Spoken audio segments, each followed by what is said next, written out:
এই সংস্কারের কর্মযজ্ঞগুলোকে বাস্তবায়ন করা না হয়, যদি সঠিকভাবে সম্পূর্ণ করা সম্ভবপর না হয়, তাহলে নির্বাচনকে একটি মহোৎসবে পরিণত করা সম্ভবপর হবে না।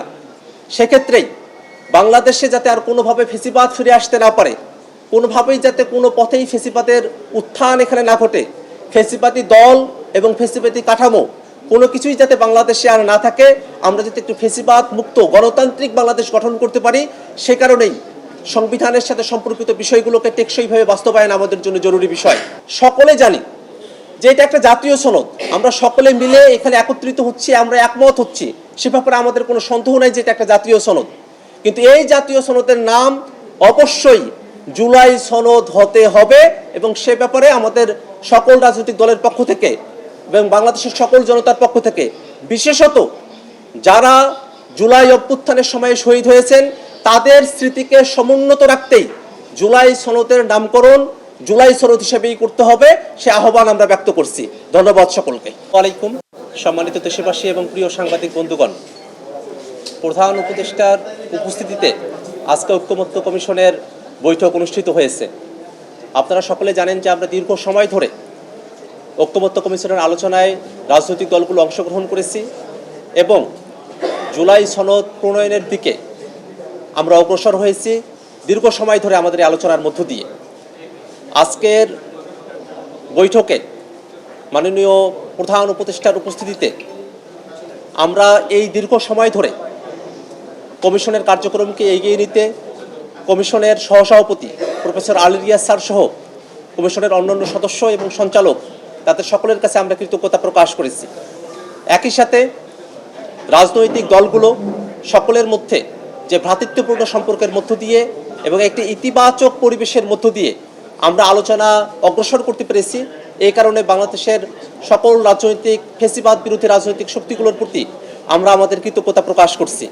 একই সাথে আমরা শ্রদ্ধার সঙ্গে স্মরণ করছি আমাদের সেই সব বীর শহীদানদের যাদের শাহাদাতের বিনিময়ে বাংলাদেশ রাষ্ট্রটিকে পুনর্গঠনের দিকে গণতান্ত্রিক উত্তরণের দিকে অগ্রসরের আমরা সুযোগ পেয়েছি এবং সেই সুযোগকে আমরা দ্বার প্রান্তে উপস্থিত করেছি। আমরা জুলাই সনদ সেটা যে তার সাংবিধানিক যে বিষয়গুলো আছে সেটা যেন টেকসইভাবে বাস্তবায়ন করা সম্ভবপর হয়, সে ব্যাপারে বাংলাদেশের সকল রাজনৈতিক দলের প্রতি আমরা উদাত্ত আহ্বান রাখছি। একই সাথে আমরা এটা মনে করি যে জুলাই সনদের যে বিষয়গুলো সরকার ইতিমধ্যে বাস্তবায়ন শুরু করেছে সেটা যেন সঠিকভাবে বাস্তবায়ন হয় এবং যা কিছু অর্ডিন্যান্স এবং সরকারি বিধির মাধ্যমে রেগুলার ওয়ার্কের মধ্য দিয়ে করা সম্ভবপর তার সব কিছুই যেন অন্তর্বর্তীকালীন সরকারের সময়টাতেই অল্প সময়ের মধ্যে সেগুলো বাস্তবায়ন করা সম্ভবপর হয়, সেই আশাবাদ আমরা ব্যক্ত করতে চাই। আমরা দীর্ঘ আলোচনা করেছি, আমরা অনেকগুলো বিষয়ে যে মূল প্রস্তাবনা ছিল সেই মূল প্রস্তাবনা থেকে দূরে এসে নতুন প্রস্তাবনার সঙ্গে একমত হয়েছি, যাতে করে সকল রাজনৈতিক দলের ঐক্যমতের মধ্য দিয়েই সংস্কার এই প্রক্রিয়াগুলোকে আমরা বাস্তবায়ন করতে পারি। আমরা একেবারে শেষ প্রান্তে এসে আমরা আশা হারাতে চাই না। আমরা এতদিন ধরে আলোচনা করেছি যাতে করে সমস্ত বিষয়গুলোকে আমরা একটা কার্যকর পরিণতির দিকে আমরা পর্যবেসিত করতে পারি। সেক্ষেত্রে ঐক্যমত্য কমিশনের সময় খুব অল্প সময় আছে। আমরা মাননীয় প্রধান উপদেষ্টা এবং ঐক্যমত্য কমিশনের কাছে আহ্বান রেখেছি যাতে করে এই বাস্তবায়ন প্রক্রিয়ার আলাপ সমাপ্ত করার জন্য কমিশনের সময় বৃদ্ধি করা হয়। আমরা আশাবাদী যে কমিশন এবং অন্তর্বর্তীকালীন সরকার সেই ব্যাপারে ইতিবাচক সিদ্ধান্ত গ্রহণ করবেন।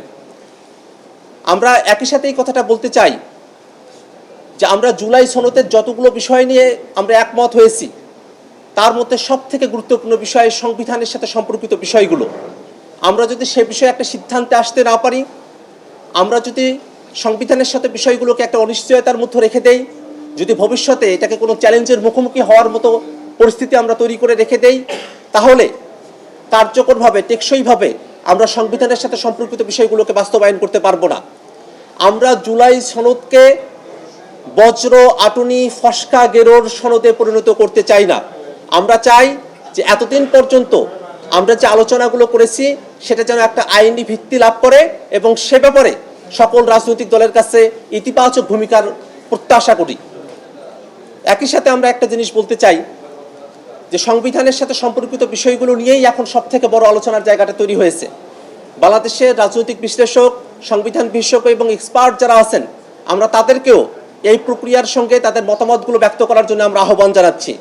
একই সাথে সকল ধরনের রাজনৈতিক ভেদাভেদ ভুলে শহীদদের ত্যাগের কথা স্মরণে রেখে এবং নতুন বাংলাদেশ গঠনের প্রত্যয়ে রাজনৈতিক দলগুলো যেন টেকসইভাবে সংবিধানের সাথে সম্পর্কিত বিষয়গুলোকে বাস্তবায়নের বিষয়ে একমত আমরা হতে পারি, সে আশাবাদ আমরা রাখতে চাই। মাননীয় প্রধান উপদেষ্টা তার বক্তব্যের মধ্যে খুব পরিষ্কারভাবে বলেছেন যে নির্বাচন অনুষ্ঠিত হবে। যদি এই সংস্কারের কর্মযজ্ঞগুলোকে বাস্তবায়ন করা না হয়, যদি সঠিকভাবে সম্পূর্ণ করা সম্ভবপর না হয়, তাহলে নির্বাচনকে একটি মহোৎসবে পরিণত করা সম্ভবপর হবে না। সেক্ষেত্রেই বাংলাদেশে যাতে আর কোনোভাবে ফেসিবাদ ফিরে আসতে না পারে, কোনোভাবেই যাতে কোনো পথেই ফেসিবাদের উত্থান এখানে না ঘটে, ফেসিবাদী দল এবং ফেসিবাদী কাঠামো কোনো কিছুই যাতে বাংলাদেশে আর না থাকে, আমরা যাতে একটু ফেসিবাদ মুক্ত গণতান্ত্রিক বাংলাদেশ গঠন করতে পারি, সে কারণেই সংবিধানের সাথে সম্পর্কিত বিষয়গুলোকে টেকসইভাবে বাস্তবায়ন আমাদের জন্য জরুরি বিষয়। এবং আরও একটি বিষয় আমরা আপনাদের কাছে আবারও উপস্থাপন করতে চাই, যে বিষয়গুলোতে আমরা একমত হয়েছি এবং দীর্ঘ সময় ধরে এই ঐক্যমত্য কমিশনের আলোচনায় এই সনদের বিষয়টাকে জুলাই সনদ হিসেবে আমাদের কাছে বিবৃত করা হয়েছে। কিন্তু মাঝপথে এসে জুলাই সনদ জাতীয় জুলাই সনদ হিসাবে পরিচিতি পাচ্ছে। আমরা সকলে জানি যে এটা একটা জাতীয় সনদ, আমরা সকলে মিলে এখানে একত্রিত হচ্ছি, আমরা একমত হচ্ছি, সে ব্যাপারে আমাদের কোনো সন্দেহ নাই যে এটা একটা জাতীয় সনদ। কিন্তু এই জাতীয় সনদের নাম অবশ্যই জুলাই সনদ হতে হবে এবং সে ব্যাপারে আমাদের সকল রাজনৈতিক দলের পক্ষ থেকে এবং বাংলাদেশের সকল জনতার পক্ষ থেকে, বিশেষত যারা জুলাই অভ্যুত্থানের সময়ে শহীদ হয়েছেন তাদের স্মৃতিকে সমুন্নত রাখতেই জুলাই সনদের নামকরণ জুলাই সনদ হিসেবেই করতে হবে, সে আহ্বান আমরা ব্যক্ত করছি। ধন্যবাদ সকলকে।